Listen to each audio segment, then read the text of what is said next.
Hey everybody, Circus here, coming at you with another Power Rankings video. Joining me, as always, is Kamell. How you doing? What's up, man? And I am excited to get into another week of the power rankings. Things have changed up quite a bit. Yeah, and joining in this week, we got EHeroXGP and Negative1. How are you guys doing? Pretty good. Doing well. Glad to be here. Yeah, this week there is definitely a shakeup, and I can't wait to get to it. But before we do that, let's just cover real quick what tournaments we covered this week, which was Battle Phase Monday, Battle Phase Friday, the God Tournament Meta Weekly, Warrior Links Masters, and the PCT.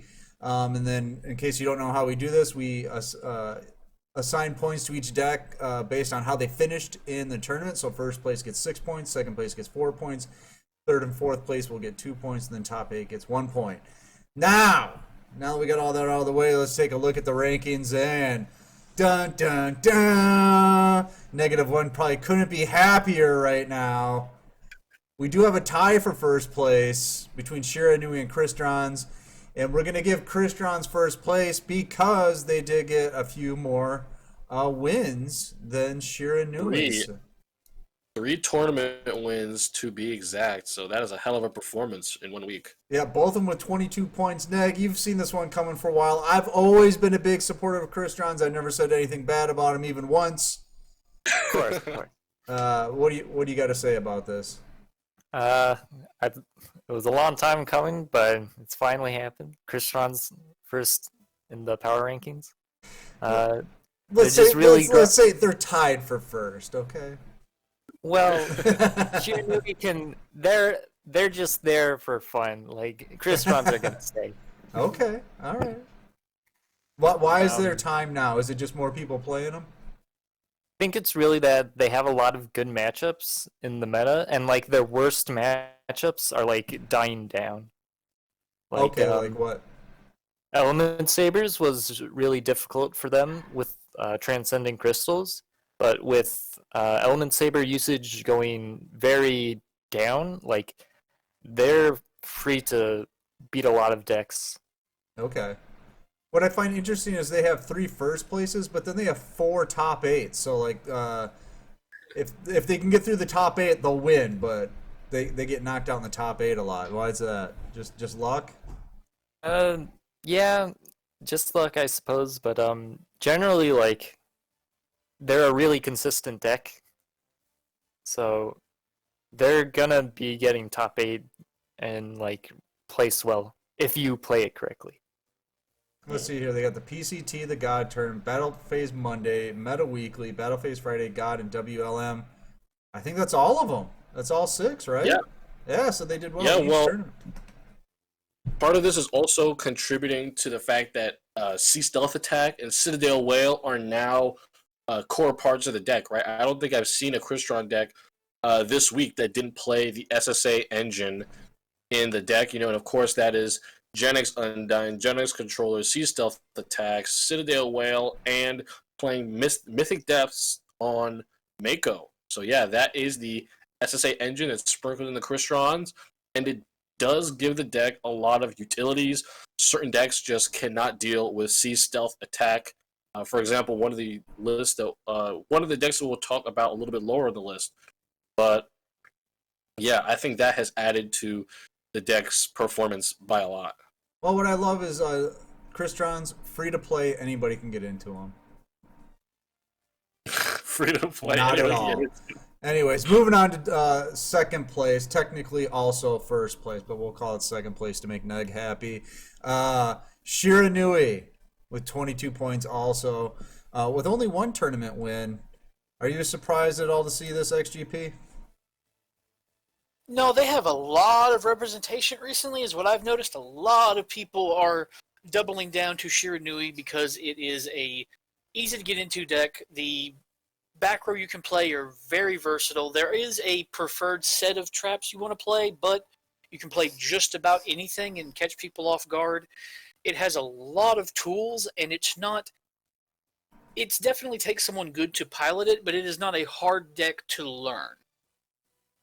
Well, we see it did get 1 win and then 3 second place finishes. So And one of them Yeah. was a mirror match for the Meta Weekly. It took first and second place in the Meta Weekly. Oh my gosh, that's Yeah. funny. So I mean, it's still a really strong deck after all this time. How long has it been out now? Like 3-4 months or so? It's been out, yeah, around there, I would Yeah. say. But So I mean, it's been a good performer ever since it came out. yeah, the real thing that's really pushing Shiranui right now is its numbers. You know, so many people are playing Shiranui or they're defaulting to Shiranui when they feel like it's the strongest deck that they have in in the meta at the moment. You know, and just like XGP said, Shiranui have a large trap pool that plays specific ones like Ballista Squad, Phoenix Chain. But if you don't have those, you know, those pay to win cards, you can run just about any generic back row, disrupting back row that you have in its place, and you've Hmm. still got a consistent synchro deck that has one of the most powerful power plays in the game. So that should make it the best deck in the game, right? I mean, a lot of people can play it. They can afford to play. I'm just saying. Anyways, Sheer definitely up there. all right. So, Kamel, I'm going to let you take this one. Third place this week. Your boys, the Heroes. They actually got a Heroes, tournament win, even. Whoop whoop. yeah, they did get a tournament win. They won the Battleface Friday. Yes, this week it did. I did not watch that tournament, but I'm glad they won. What? Any What are you talking about, man? I don't know about I- you, but I watch every single tournament that happens on Duel Links Entertainment. Twitch.tv/Julie's Entertainment, but I think Heroes, you know, they're still maintaining their strength, but I do not think as many people played them this week. We can see it only has 5 top 8 finishes. However, I do think people have figured out how to beat Heroes now. They're no longer like the best deck that nobody really knows how to play against. We saw a really cool tech against them, Fiend Griefing, which did not allow Heroes to banish with their malicious. It disrupts their plays, but I think that is what's contributing to their lack in points, we'll call it, because decks like Shiranui and Crystron are just really good against Heroes at the moment. My prediction: couple weeks, Heroes won't even be around anymore. I think they're one of those Weeks. decks people are gonna figure out how to play against them and say goodnight, Johnny. Flavor of the month Yep. type of deck, yeah. I, It definitely looked like that. That's definitely how they popped up, right? They kind of just got a whole bunch of tournament representation at once by a couple people, and now we're slowly starting to see where they're going to sit every week. So, well, what's your someone's gonna figure out that one or two cards that just shut the deck down, and then they're gonna side it in, and then they're just gonna disappear from tournaments because it's like, oh, I can't do that now. Yeah, What's the that? deck was doing very well in the Friday tournament. I remember watching it several times. They're very good. They have a lot of tools. It's just that like everybody knows about Trinity Crush. Everybody knows about Anki. Everybody knows about Plasma. So it has several tricks. It's just can you get around them all? yeah? It's Yep. true. So we'll see in a couple weeks. That's my prediction. Heroes, get out of here. All right, fourth place, Dark Magician. This was a very dominant deck. It was on top of the power rankings for 2 weeks in a row, maybe 3. Now it's falling down a little bit, down to fourth place. Is it just because other decks are getting good, or is it just people aren't playing it, Neg? I think it's a few things. I think Dark Magician against Crystrons is kind of iffy, just because Crystrons, if they can survive the initial push from Dark Magician, then they should win the game. Okay, so what they survive with that initial banish? Is that the problem? Because obviously they're probably not as worried about the negate of the spell, right? Or Yeah. spell or trap effect of navigation. So what? They just got to survive that the initial banish, right? And how do they do that?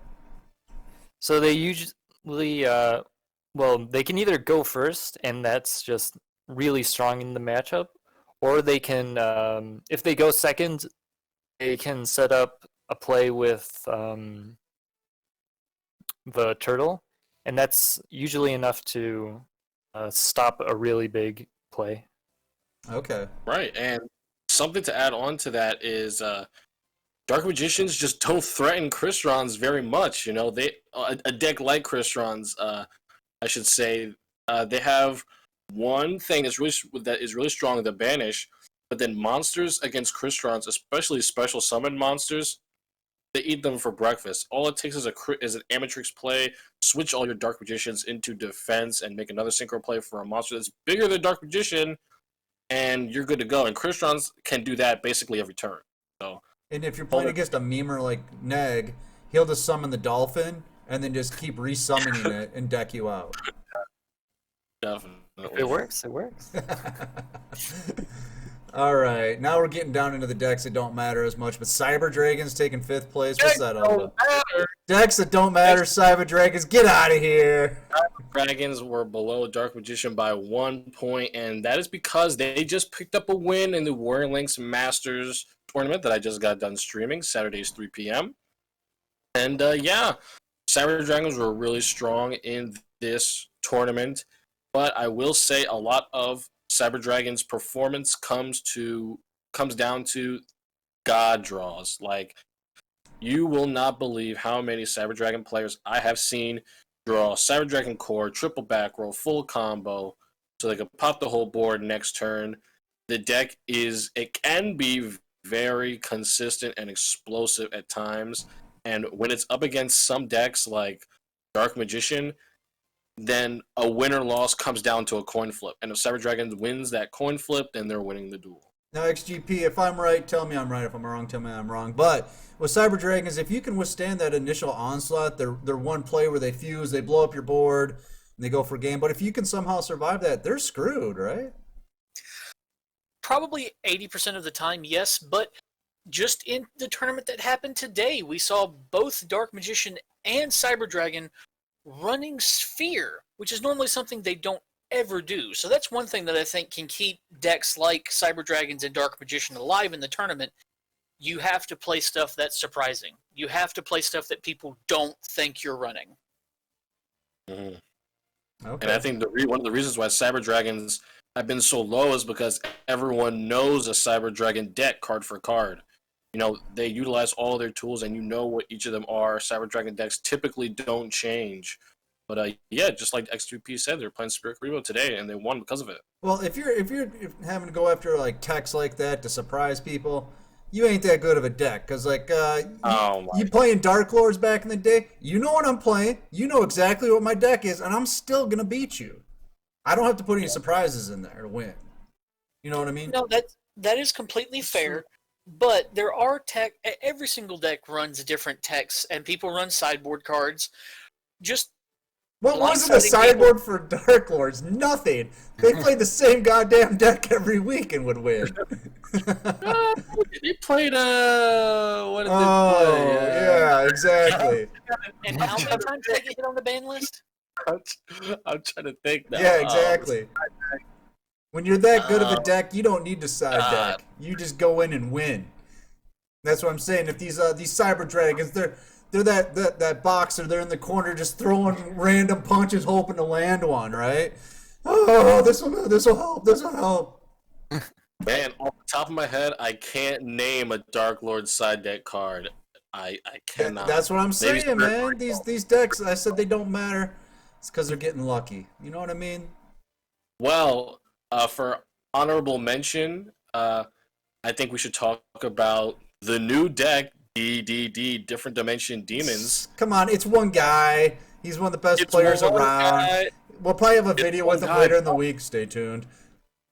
But we have seen single players be able to influence the entire community just from their tournament performance. It happened with Element Saber. It's Luke. This guy took tri-mids like 3 months past their due date. You know, you pick up your deck and it's like best before and it has the date. He was 3 months after that. So I mean, come on. It's not the deck. It's Luke. Just to keep an eye out for, if anyone is interested in DDDs, the deck has proved itself able to perform in the tournament setting with Luke really Tyler. Yes, when Luke Tyler plays the deck. Oh my God! With very explosive turn 2 plays through the use of balance. However, When The Luke Tyler deck- plays the deck, go on. The deck is prone to bugs and few recovery options after or if you don't open optimally. So keep that in mind. There are a couple bugged cards, and it's hard to recover if your initial push gets stopped with DDs. Okay, watch this. Neg, DDDs, what do you think? All right, thank you. So if you guys like this video, like I know you do, make sure to like, comment, subscribe. Do the Twitch thing, do the Discord thing, do the Twitter thing. And Anything else, Kamell? subscribe to YouTube, man. We're almost at 500 subscribers. Join Discord. Find out when all our tournaments are there on Monday and Friday at 4 p.m. EST and 2 p.m. on Sunday, and WLM 3 p.m. on Saturday. Thank you all for coming to another week of the Power Rankings. We'll see you next week. All right, see Peace you out. guys.